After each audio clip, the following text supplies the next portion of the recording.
कृषि अधिकारी से हमने सवाल किया कि ये क्लेम आपने किस तरीके से कैलकुलेशन किया था कि किसी के 10 रुपए आए, किसी के 500 रुपए आए, किसी के 1000 रुपए आए, तो वो भी बताने के लिए असमर्थ है।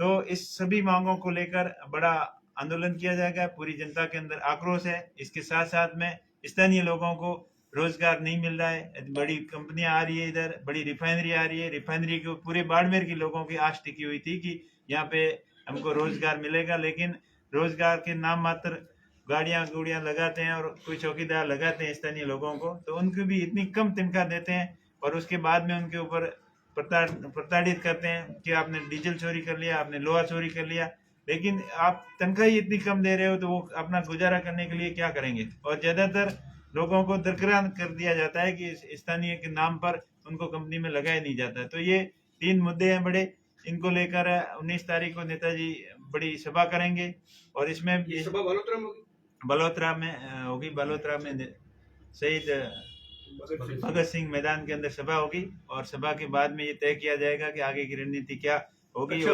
उम्मीदराम जी, कृषि क्लेम की अगर बात करें, आपने आकलन किया होगा, आपकी पार्टी ने आकलन किया होगा, आपकी पार्टी के नेताओं ने आकलन किया होगा, कमी कहाँ रही, केंद्र सरकार की ओर से या राज्य सरकार का? आपका जो विरोध होगा पार्टी का, ये किस सरकार के खिलाफ होगा? गलती किसकी मान रहे हैं आप? गलती अब दोनों ने सही ढंग से इनका आकलन नहीं किया, एक दूसरे के ऊपर आरोप प्रत्यारोप लगा रहे हैं। केंद्र सरकार कह रही है कि राज्य सरकार कार्यकारी एजेंसी है, उनको सही सिस्टम से कोरोना से ये गिरदावरी क्रॉप कटिंग वो कही नहीं की, और राज्य सरकार के लोग कह रहे हैं कि केंद्र सरकार ने क्लेम भेजा नहीं और वो बोल रहे हैं डॉक्यूमेंट सही ढंग से पेश नहीं किया। हमने तो दोनों की मिलाजुली का खेल लग रहा है, क्योंकि दोनों ने किसी ने सही ढंग से पैरवी नहीं की, इसलिए किसानों के साथ में इतना बड़ा अन्याय हुआ है, किसानों के साथ में बड़ा धोखा हुआ है। बजरी की बात करें, जिसके मामले को लेकर आप 90 दिन से ज्यादा 92 दिन हो गए, आप लगातार प्रदर्शन कर रहे हैं, आपके लोग आमरण अनशन पर बैठ गए, हॉस्पिटल तक चले गए, सरकार प्रशासन ये इस मामले की कभी गंभीरता दिखा नहीं रही है, न तो इस तरीके से कभी आपको आश्वासन दिया गया कि हम बजरी माफिया से निपटने के लिए पूरी तरह से तैयार हैं। क्या लगता है आपको, क्या गठबंधन बजरी माफिया का और सरकार बजरी ठेकेदार और स्थानीय लोगों का आपस में मिली भक्ति का खेल है, और सरकारें भी और स्थानीय नेता आपस में मिले हुए हैं, एक दूसरे के ऊपर आरोप प्रत्यारोप लगाते हैं, लेकिन ठेकेदार के साथ उनकी बड़ी साठगांठ है। क्योंकि पिछली बार जब अशोक गहलोत जी विपक्ष में थे तब विधानसभा के अंदर उन्होंने बयान दिया था कि यही ठेकेदार जो मेघराज सिंह है, ये राजस्थान के कई जिलों के अंदर ज्यादातर ठेके इसके ही हैं। तो इसी मुख्यमंत्री साहब ने ये आरोप लगाया था कि ये 5 करोड़ रुपए की मंथली देता है, उसी ठेकेदार को इन्होंने ले आके बैठा दिया। और अभी पिछले कुछ दिन पहले मुख्यमंत्री साहब का बयान आया था कि 5,000 की बजरी 25,000 रुपए हो गई है। तो इससे साफ जाहिर आ रहा है कि इन्हीं मिली भक्ति के बिना ये इतना हो नहीं सकता।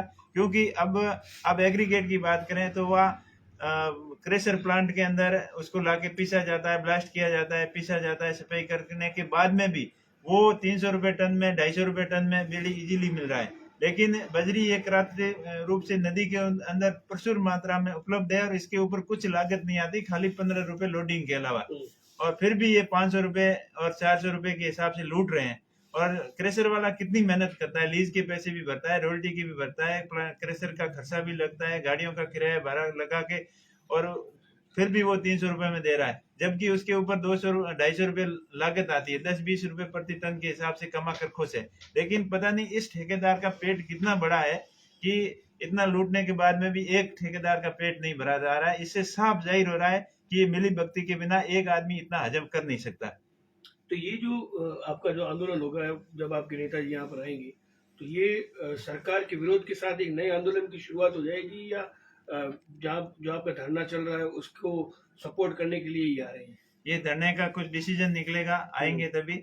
और जनता को बिल्कुल हमारा तो कोशिश है कि जनता को ज्यादा से ज्यादा किस तरीके से जागृत करें कि आपको किस तरीके से ये सरकारें लूट रही है और एक दूसरे के ऊपर आरोप प्रत्यारोप लगा रहे, चाहे बजरी का मामला हो, चाहे किसान क्लेम का मामला हो, चाहे स्थानीय रोजगार का मामला हो, चाहे पानी बिजली की समस्या हो, सबके ऊपर एक दूसरे के ऊपर आरोप प्रत्यारोप जरूर लगाते हैं, लेकिन समाधान की कोई ठोस समाधान निकालने की कोई कोशिश नहीं कर रहे। समाधान जब नहीं होता तो हनुमान जी और आपकी पार्टी महापड़ाव पे आ जाती है, तो इस बार भी ऐसा कोई प्लान तो नहीं है? ऐसा प्लान हो सकता है कि वहाँ ऐसी सिचुएशन बने कि हमको वहाँ पर क्या डिसीजन लेके हो सकता है रिफाइनरी का घेराव भी करें, वहाँ स्थानीय लोगों को रोजगार नहीं दे रहे हैं, और हो सकता है कि नदी की तरफ भी कुछ करें। ये वही उसी जगह ठीक है, डिसाइड किया प्लान है जाएगा। अपना। ठीक है। Thank you.